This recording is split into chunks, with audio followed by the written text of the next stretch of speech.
نحمدہ و نصلی علی رسولہ الکریم اما بعد فاعوذ باللہ من الشیطان الرجیم بسم اللہ الرحمن الرحیم۔ آج کا جو وظیفہ ہے وہ کسی کو مہربان کرنے کا وظیفہ ہے، خواہ وہ کوئی مالک ہو، کرایہ دار ہو، حاکم ہو، شوہر ہو، کوئی بھی ایسا انسان جس سے آپ کو خوف لاحق ہو، اس کو مہربان کرنے کا وظیفہ ہے۔ ویڈیو کو شروع کرنے سے پہلے آپ سب سے گزارش ہے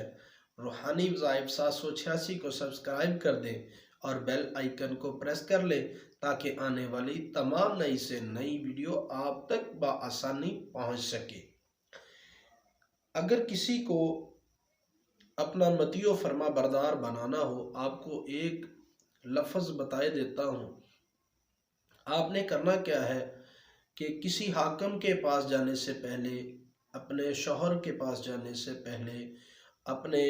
مالک مکان کے سامنے جانے سے پہلے، اپنے کسی آفیسر کے سامنے جانے سے پہلے، کسی بھی اس انسان کے سامنے جانے سے پہلے کہ جس کا آپ کو خوف ہو کہ آپ کے ساتھ کوئی زیادتی کرے گا، آپ کو کوئی نقصان پہنچائے گا، آپ نے سب سے پہلے کرنا کیا ہے کہ ایک لفظ ہے یا باعثو، یا باعثو، آپ نے اس کو 7 مرتبہ پڑھ لینا ہے۔ جب آپ کسی کے پاس جائیں،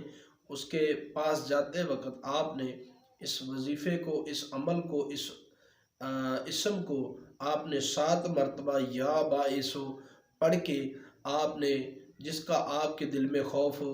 آپ نے اس کے چہرے پہ پھونک مار دینی ہے۔ انشاءاللہ پھونک آپ مارے گے، کرم اللہ کی ذات کر دے گی۔ انشاءاللہ آپ کو پتہ بھی نہیں چلے گا، آپ کے جو بڑے سے بڑے معاملات ہیں، مسائل ہیں، اس اسم کے ذریعے آپ کا وہ مسئلہ حل ہو جائے گا۔ ایک مرتبہ آپ اس کو پڑھ کے دیکھیں، آزما کے دیکھیں، آپ کے لیے بہت ہی مجرب و مفید ثابت ہوگا۔ مزید اس طرح کی ویڈیو کو دیکھنے کے لیے روحانی وظائف 786 کو سبسکرائب کریں اور بیل آئیکن کو پریس کریں تاکہ آنے والی تمام نئی سے